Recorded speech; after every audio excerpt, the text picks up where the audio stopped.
러브 전쟁을 국가와 국가 간의 전쟁으로 보시면은 이해하기 상당히 힘듭니다. 세계 정부라는 게 있느냐 없느냐 이런 논란이 많이 있지만 세계 정부가 있다고 보시고 이걸 한번 보시면은 상당히 달라집니다. WEF 월드 이코노믹 포럼 다보스에서 하는 게 거기서 이제 어째 보면 지령 같은 걸 주는 거거든요. 어떤 지침 같은 거. 여기에 세계 뭐 국가 기관에도 있지만 정치 지도자, 기업 지도자들도 있고 그 돈과 권력을 가진 사람 다 모아서 지침을 주는 거죠. 뭐 예를 들어서 뭐죠 우리가 패션쇼 같은 거 하면은 뭐 밀라노 이런 데서 패션쇼를 하면은 그 다음에 유행될 걸 정해주잖아요. 색깔이나 컬러나 뭐 이런 패션의 복고풍이냐 이런 거 다 정해주거든요. 그게 안 맞추면은 디자이너들이 자기 매출이 안 생기는 거예요. 그러니까 굉장히 위험이 되니까 거기 가서 보고 다음 걸 하는 거죠. 어째 보면 칼텔 같은 건데 그렇지만 주류에 있으려면 거기 끼어야 되는 거죠. 그런 식으로 WEF도 그렇게 작동하고 있는 것인데 이제 클라우스 슈밥이 하고 있는 것인데 저게 망했다고 보면 됩니다. 저걸 따르다가 유럽이 망했다. 우리도 뭐 따르고 있죠. 저게 앞으로는 저거 따르다가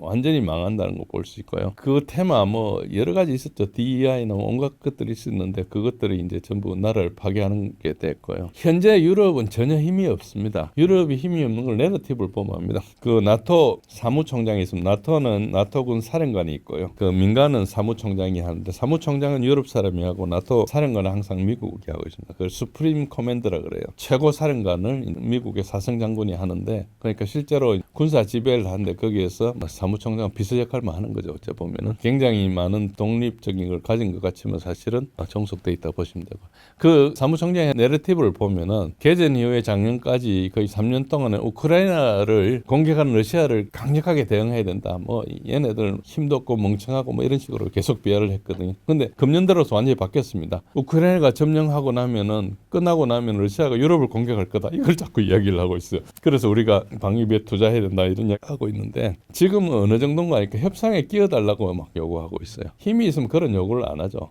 그냥 자기가 협상하면 되는 거죠.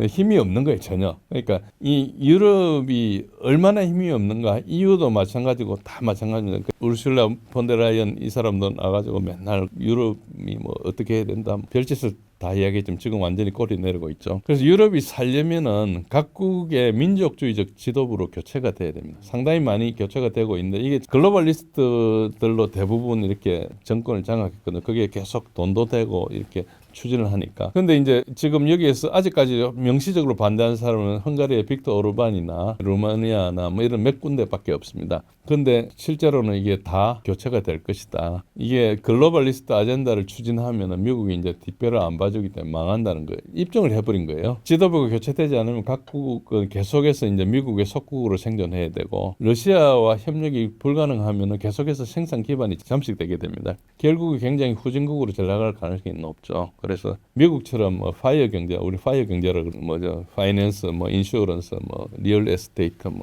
이런 걸 이야기하고 있는데 이런 전환은 사실상 불가능합니다. 그게 모든 나라가 할 수 없잖아요. 미국하고 영국은 끝이죠. 그리고 이미 뭐 홍콩이나 일본이나 이런 데서도 많이 하고 있는데 그게 불가능하고요. 결국 제조업밖에 남은 게 없는데 제조업은 중국에 잠실 당할 거고 그러면 관광이나 하고 먹고 살아야 되는데 우리가 뭐 태국이나 이런 수준을 갈 수도 있다. 조금 한 30년 뒤를 내다보면.